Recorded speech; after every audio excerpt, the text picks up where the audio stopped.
On l'appelle l'effet Kessler. Et si vous n'en avez jamais entendu parler, je crains bien que cela ne change bientôt. Salut les passionnés d'espace et de musique. Aujourd'hui, nous allons parler de quelque chose qui risque en effet de devenir de plus en plus important dans les mois et les années qui viennent lorsqu'on évoque la conquête spatiale. Et en préliminaire, avez-vous vu ce blockbuster Gravity sorti en 2013? Je vous en présente un court extrait.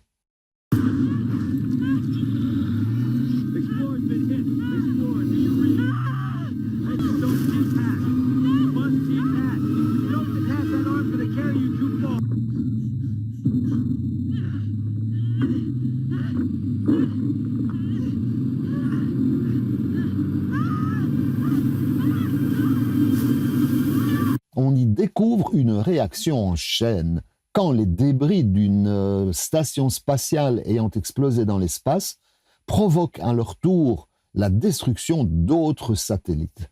Il s'agit là d'un scénario tout à fait réaliste qui ne s'est fort heureusement pas encore déroulé à grande échelle, mais qui menace bel et bien la circulation des satellites et des vaisseaux spatiaux autour de la Terre.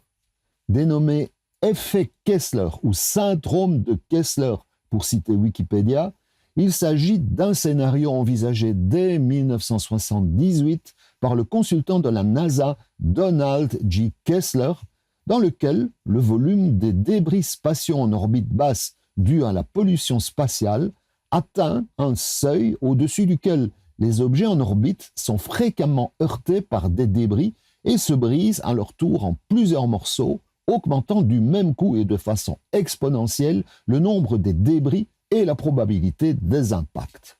Vous voyez ici une carte des principaux débris spatiaux recensés à ce jour. Plutôt impressionnant déjà.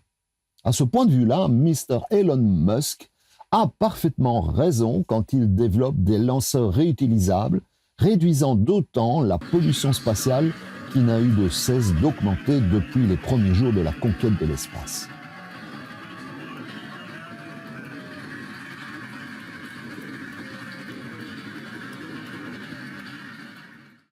En fait, des incidents ont déjà eu lieu, comme en mai 2013 par exemple, lorsque le satellite NEE-01 Pegasus, fabriqué par l'Agence spatiale civile équatorienne, a été heurté par le réservoir d'une fusée russe S-14 lancée en 1985. Mission terminée pour ce satellite qui devait à l'origine fonctionner pendant 2 ans.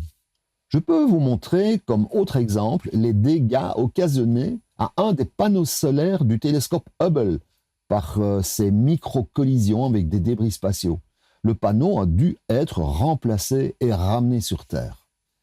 On cite également le cas de la fameuse Station spatiale internationale, l'ISS, lancée en 1998 et toujours en vol actuellement.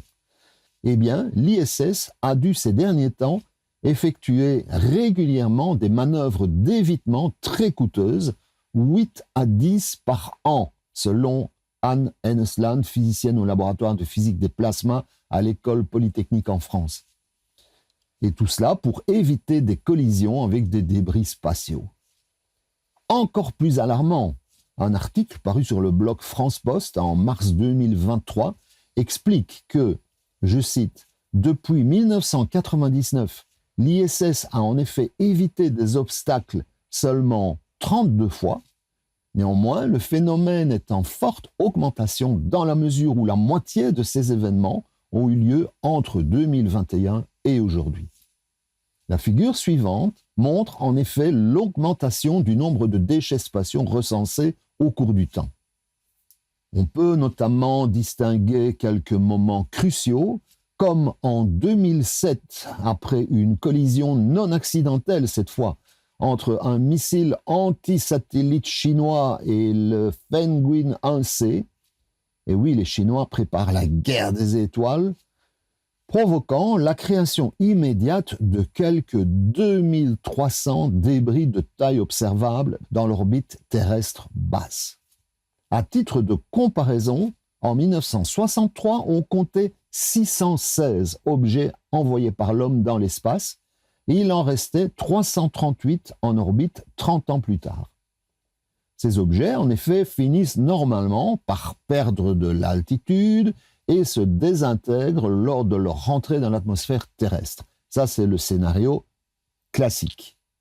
En 2013, le problème est qu'on a atteint les 23 000 objets en orbite, dont la taille est supérieure à celle d'un ballon. Je vous montre ici ce qui est la situation actuelle pour la distribution de ces débris autour de la Terre, en orbite basse tout d'abord, et en orbite géostationnaire ensuite. Tout ceci est à mettre en parallèle avec le nombre de satellites qui tournent en ce moment autour de la Terre. Je vous montre un tableau décrivant comment la situation a évolué depuis que notamment Mr. Musk, encore lui, mais aussi d'autres agences spatiales, ont eu l'idée géniale de commencer à lancer ces nuées de satellites tels que Starlink, qui ne vont faire qu'encombrer encore un peu plus le ciel de notre planète. Fin 2023, par exemple, on en dénombrait déjà 7500. Et tiens, une collision avec un débris spatial, ça donne quoi? Eh bien, en voici un exemple réel. Vous voyez sur cette photo un trou dans le radiateur de la navette spatiale américaine Endeavour, provoqué par un débris durant la mission ST-118. Le diamètre de l'orifice d'entrée est de 6,4 mm et celui de sortie est le double. Alors bien sûr, un des réflexes des scientifiques est d'essayer d'étudier en laboratoire les effets de ce genre de collision qui, je vous le rappelle, se déroule évidemment à très grande vitesse relative du débris par rapport au satellite. Il dispose pour cela de certaines facilités, telles que le laboratoire de la NASA qui permet de réaliser ce type d'essai de collision à grande vitesse. Je vous en montre ici une vidéo sur laquelle on peut voir effectivement ce dispositif, ainsi que quelques images d'un essai réalisé en laboratoire. Alors, lorsqu'on étudie ce type de collision, la première chose est de classifier les débris et d'estimer leur dangerosité. Ça se passe comme vous le voyez sur cette figure, qui reprend le nombre de débris estimés en fonction de leur taille. Vous voyez que pour une taille inférieure à 1 mm, l'échelle de la figure est en centimètres, on estime que le satellite sera, entre guillemets, simplement endommagé. C'est ce que vous avez vu, par exemple, avec le panneau solaire Hubble. Pour une taille entre 1 mm et 10 cm, là, on estime que la collision entraînera rien d'autre que la fin de la mission. Et pour une taille supérieure à 10 cm, vous avez le scénario du film Gravity, avec l'éclatement catastrophique du satellite ou du vaisseau spatial. Je vous montre ici une série de photographies capturées grâce à une caméra rapide qui donc présente un essai d'impact réalisé par TIO Engineering d'une bille en aluminium sur une plaque elle-même en aluminium, tout cela à 16 000 km/h. Je vous montre à présent une photo largement partagée sur Internet montrant le résultat d'un essai pendant lequel un bloc d'aluminium de 11 cm d'épaisseur est percuté par un minuscule morceau de plastique de 1,3 cm à une vitesse de 24 000 km/h. On peut se rendre compte du danger pour les satellites et l'ISS d'une collision avec ce genre de débris. Il faut en effet se souvenir que l'énergie cinétique est proportionnelle au carré de la vitesse de l'objet. Donc, à ces vitesses, même un bout de plastique a effectivement un potentiel de destruction assez énorme.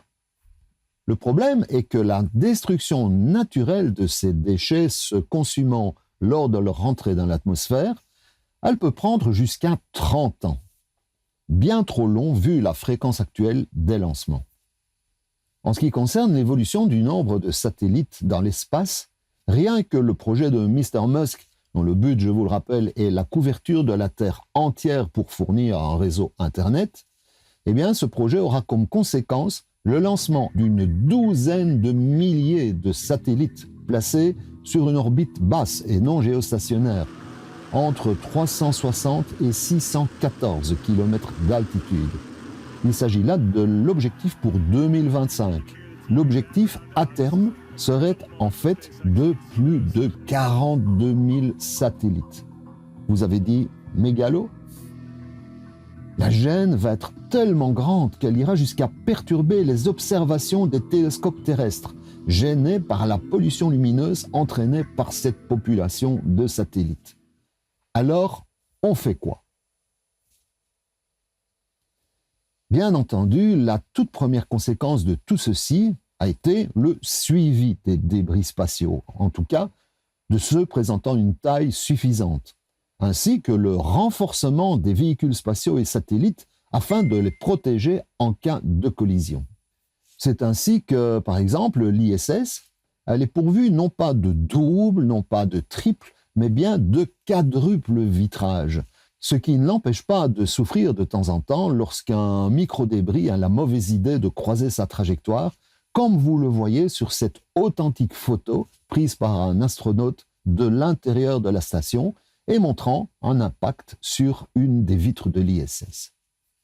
En septembre 2022, la Federal Communication Commission, FCC, a enfin pris au sérieux le problème des débris spatiaux. Elle désire à présent obliger les opérateurs de satellites en orbite terrestre basse à désorbiter leurs engins spatiaux dans les 5 ans suivant la fin de leur mission. Je ne sais pas ce que vous en pensez, mais moi je dirais enfin.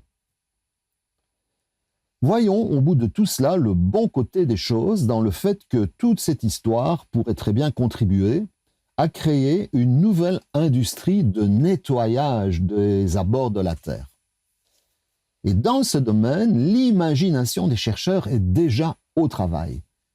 Filets à papillons ou filets de pêche spatiale, bras télescopiques, lassos, aimants, capteurs de débris.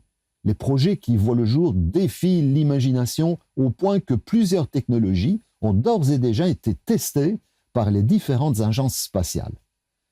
Précisons d'abord et déjà que le principal obstacle reste le coût de ces opérations. Mais laissez-moi vous donner quelques exemples de projets en cours. L'entreprise Transastra, par exemple, vient de remporter un contrat NASA à propos d'un système consistant à enfermer les déchets spatiaux, plusieurs à la fois, dans une espèce de sac poubelle sphérique et de les acheminer vers un centre de traitement spatial, lui aussi en orbite. Je vous donne ci-dessous l'adresse de son site web si vous vous intéressez à leurs activités. Nous avons parlé de bras télescopiques. Je vous montre ici une vue d'artiste illustrant le projet Clear Space, piloté par l'ESA. Je pense que l'image se passe de commentaires. Mais l'imagination des ingénieurs ne s'arrête pas là. Déviation des débris spatiaux à l'aide de faisceaux laser, développement d'un remorqueur magnétique, emprisonnement des déchets dans de la mousse, figure également parmi les technologies envisagées pour dépolluer l'espace. Et puis, il y a les mesures préventives. Je peux vous citer quelques idées et initiatives pêchées sur le site du CNES, l'Agence spatiale française, détaillant son programme T4SC, Technology for Space Care, permettant de limiter la production de futurs débris. On y trouve un système permettant de stabiliser la trajectoire des débris, un système permettant une meilleure localisation des débris dans le but, bien sûr, de mieux éviter les débris existants, des nouvelles technologies de fabrication de boucliers pour les engins spatiaux utilisant l'impression 3D, un programme visant à éviter l'éclatement des batteries des satellites en fin de vie, un système de propulsion plus agile permettant des manœuvres d'évitement plus précises, ou encore un système de puces permettant de mieux identifier les satellites dans l'espace. L'idée de satellites biodégradables est également discutée par les différentes agences. Les composants actuels en titane ou en acier, par exemple, s'avérant beaucoup plus résistants et donc finalement plus durs à éliminer lors de leur rentrée dans l'atmosphère, on les remplacerait par des matériaux brûlant plus facilement.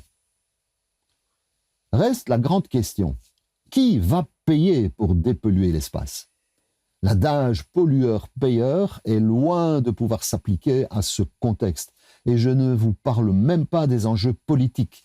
Quelle serait par exemple la réaction des Américains si les Chinois décidaient de dépolluer le ciel en capturant l'un ou l'autre satellite américain en fin de vie? Alors arriverons-nous à éviter l'embouteillage spatial qui empêcherait pendant de très nombreuses années tout décollage de fusées ou lancement de satellites?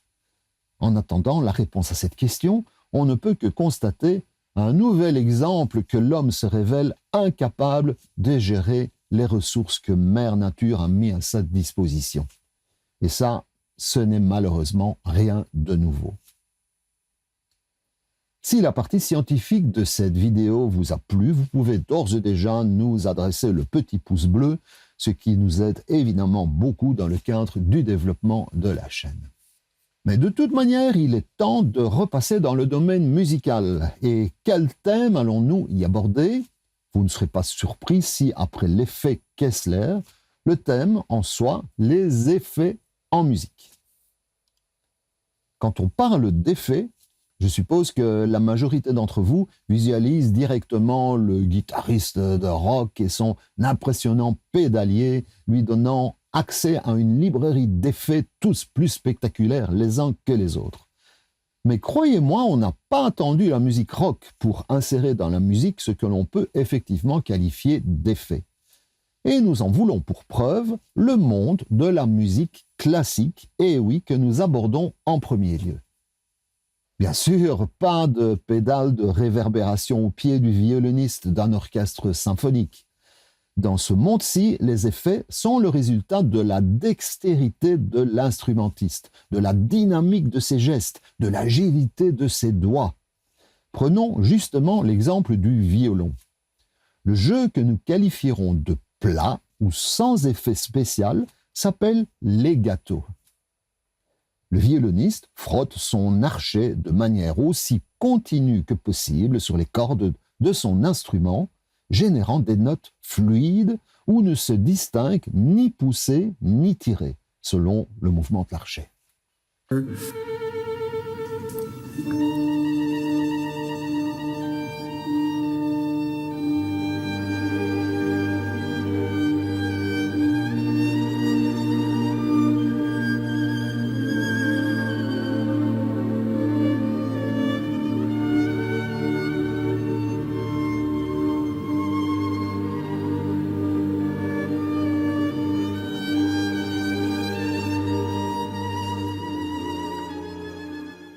Mais à côté de cela, existent divers styles que l'on peut sans aucun doute qualifier d'effets, car ils modifient considérablement le rendu de l'instrument. On trouve par exemple le martelé, où le violoniste bloque brusquement son archet afin de bien détacher chaque note.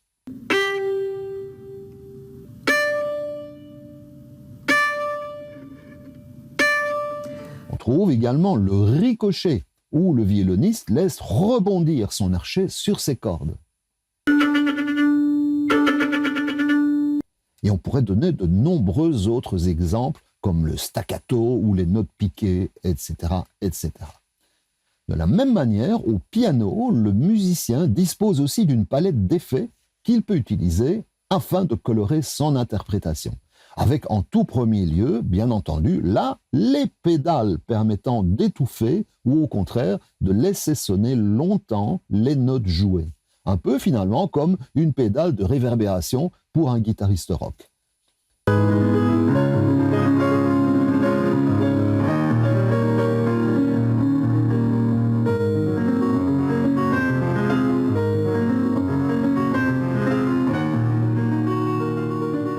Mais le travail des doigts sur le clavier permet lui aussi de varier la manière de produire des notes en jouant sur la dynamique des sons produits.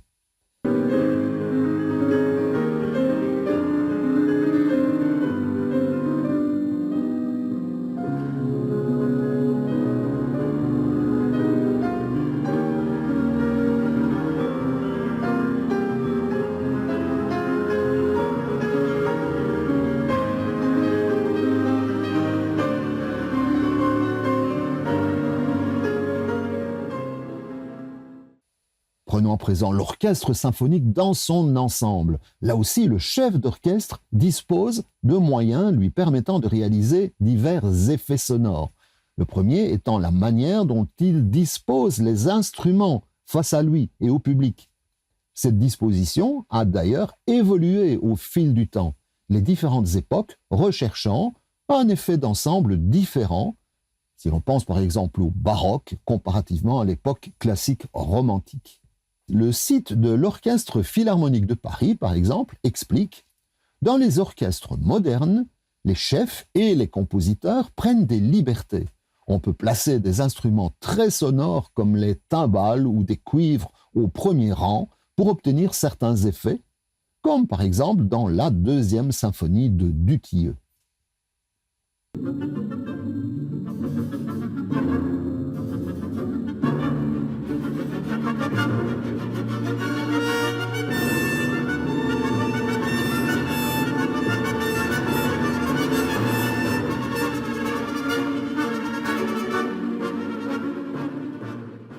Mais venons-en à présent à ces fameux effets utilisés par nos artistes modernes dans le but de sculpter leur son, qu'ils soient un chanteur, guitariste ou autre. Impossible, par exemple, d'imaginer une voix dans la musique pop-rock qui ne passe pas par une kyrielle d'effets allant de la réverbération au compresseur, en passant par le delay ou le DSR. Il est assez amusant, ce point de vue, de comparer quelques voix et leurs effets respectifs, tels que celle de John Lennon, accro au slap-back delay. Écoutez par exemple Instant Karma, sorti en 1970. Instant Karma's gonna get you, gonna knock you right in the head. You better get yourself together. Pretty soon you're gonna be dead. What in the world you thinking of? Laughing in the face of love. What on earth you trying to do? It's up to you. Yeah, you. Et comparons cette voix à celle de Cher, la fameuse chanteuse, ce fameux effet Cher dû à l'autotune. Écoutez le fameux Believe, sorti en 1998. No matter how hard I try, you keep pushing me aside and I can't break through. There's no talking to you. It's so sad that you're leaving. It takes time to believe it. But after all is said and done, you're gonna be the only one. Oh, do you believe in life after love? Ou encore cette combinaison d'effets entre la voix et la guitare dénommée Talkbox, utilisée notamment par Peter Frampton sur son tube Show Me the Way en 1975.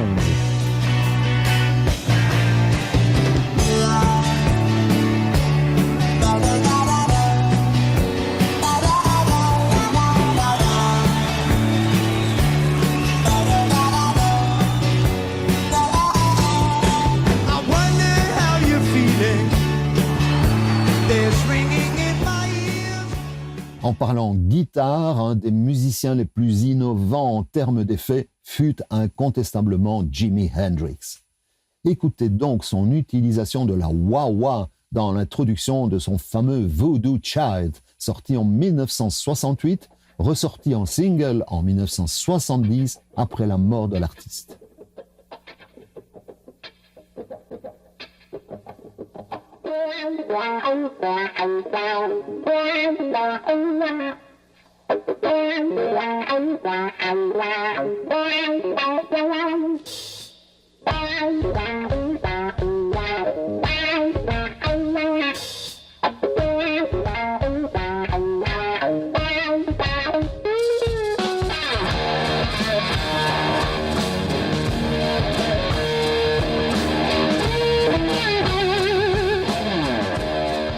Pour aller vers d'autres horizons, je vous propose l'écoute de ce titre de Prince, Purple Rain, sorti en 84, avec ce son de guitare tiré d'une pédale de flanger et un titre finalement pas si loin de notre thème spatial.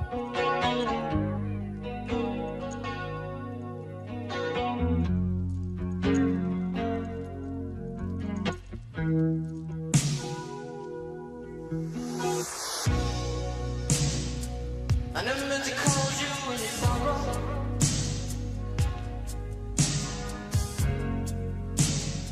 I never meant to call you when you pain. Continuez ensuite avec Eddie Van Halen, magnifiant le son de sa guitare à l'aide d'un superbe delay sur Running with the Devil, sorti en 78.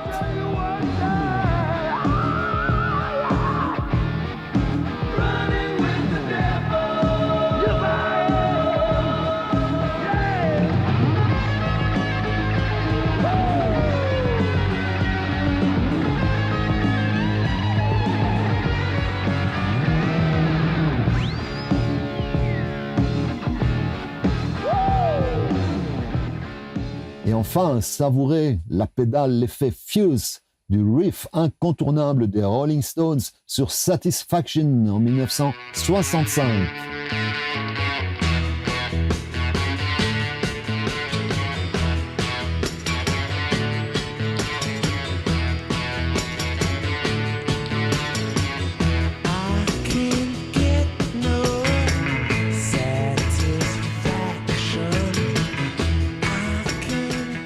Voilà, c'est terminé pour cette vidéo sur l'effet Kessler et les effets musicaux.